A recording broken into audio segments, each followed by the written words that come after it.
अस्सलाम वालेकुम नाज़रीन, आज हम बात करेंगे ईरान और अमेरिका के दरमियान जो जारी तनाव है उसके बारे में और क्या क्या डेवलपमेंट्स हुई है।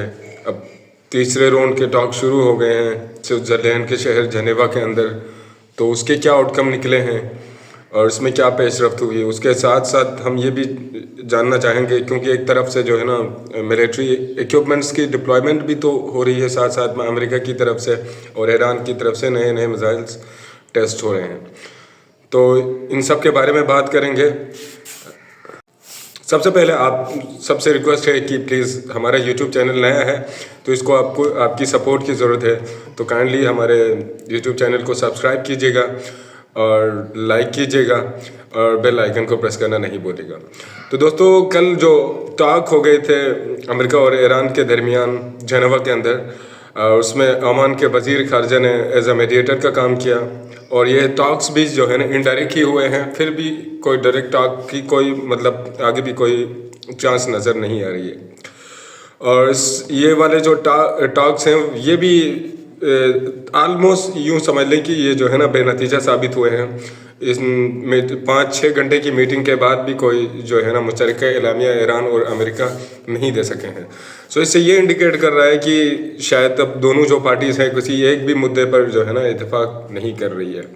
खैर, ईरान के लिए जो शराइत अमेरिका ने रखे हैं और वो शराइत इसराइल के हाथों लिखे हुए और वो ईरान के लिए मेरे ख्याल में काबिल कबूल नहीं है।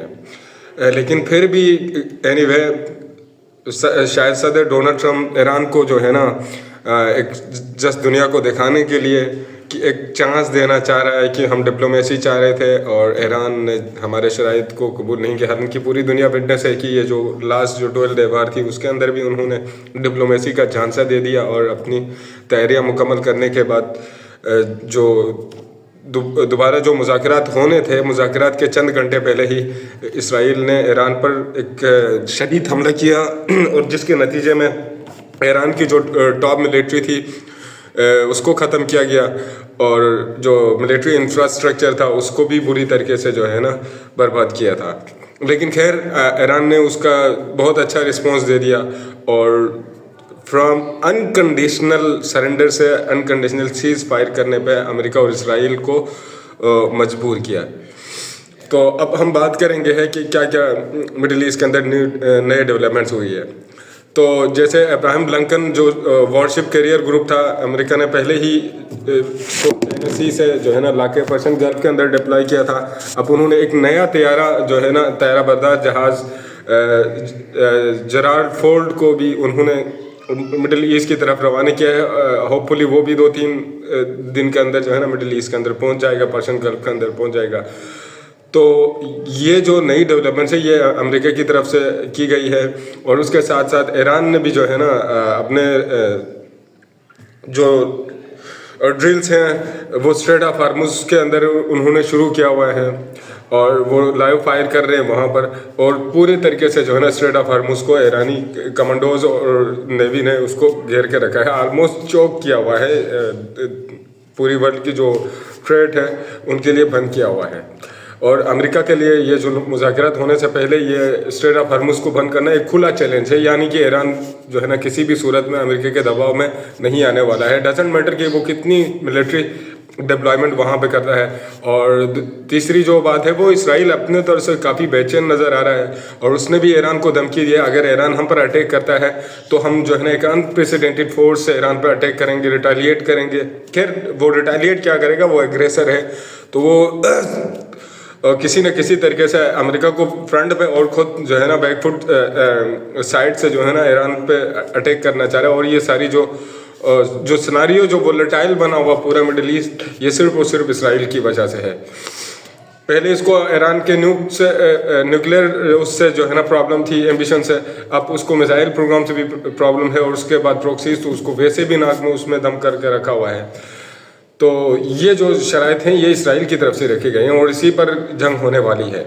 तो देखते हैं दोस्तों, ईरान ने भी जो है ना उनको अच्छा खासा थ्रेटन किया है और ईरान ने कहा कि हम तुम्हारे जो बहरी बेड़े हैं उनको हम समंदर में गर्क कर देंगे। और ईरान ने कुछ AI वीडियोस भी जो है ना अमेरिका को जनरेट करके उसने दिखाया है, कुछ साइमुलेशंस भी की है कि हम कैसे जो है ना तुम्हारे जो बड़े बड़े जो खूबसूरत आर्माडा जिसको आप बहरी बेड़े और कैरियर वारशिप जिसको अपनी स्ट्रेंथ और प्राइड प्रेस्टीज कहते हो, उसको हम कैसे अपने जो है ना मिसाइलों से उसको तहस नहस करके रख सकते हैं। अगर हम बात करें अमेरिका की जो प्रोमिनेंट जो डिप्लॉयमेंट है वो मिडिल ईस्ट में क्या क्या हुई तो सबसे पहले उसने F-35 तैयारे उनके साथ fully equipped fully armed F-35 तैयारे F-18 super hornet F-15 eagle strike वगैरह उसने तैनात किए हुए हैं। और थर्ड और पेट्रियट डिफेंस सिस्टम उसने ऑलमोस्ट पूरे अपने जो अड्डे हैं उन पे लगाया है, इंक्लूडिंग इसराइल। और फिर उसके बाद अगर हम ईरान की तैयारी करें तो ईरान ने जो है ना लास्ट जो टेस्ट किया था वो क्रमशार 4 बैलिस्टिक मिसाइल का था। ये एक ख़तरनाक डिस्ट्रक्टिव पावर का एक बैलिस्टिक मिसाइल है और ये हाइपरसोनिक मिसाइल है मोस्ट इम्पोर्टेंटली। तो ईरान भी जो है ना इस जंग के अंदर अमेरिका को कोई कम नुकसान नहीं पहुंचाने वाला। ये जंग हो सकता है कि रमज़ान में शुरू हो जाए, लेकिन ये बहुत जल्दी ख़त्म होती नज़र नहीं आ रही। यहाँ पर अमेरिका के लिए एक बहुत बड़ा चैलेंज साबित हो सकती है ये। वीडियो देखने और हमसे जुड़े रहने के लिए आपका बहुत बहुत शुक्रिया। प्लीज़ हमारे चैनल को सब्सक्राइब कीजिएगा और इस वीडियो को आगे शेयर कीजिएगा और बेल आइकन को प्रेस करना नहीं भूलिएगा ताकि हमारे जो नए आने वाले वीडियोज़ हैं वो सबसे पहले आप तक पहुंच जाएं। Thank you.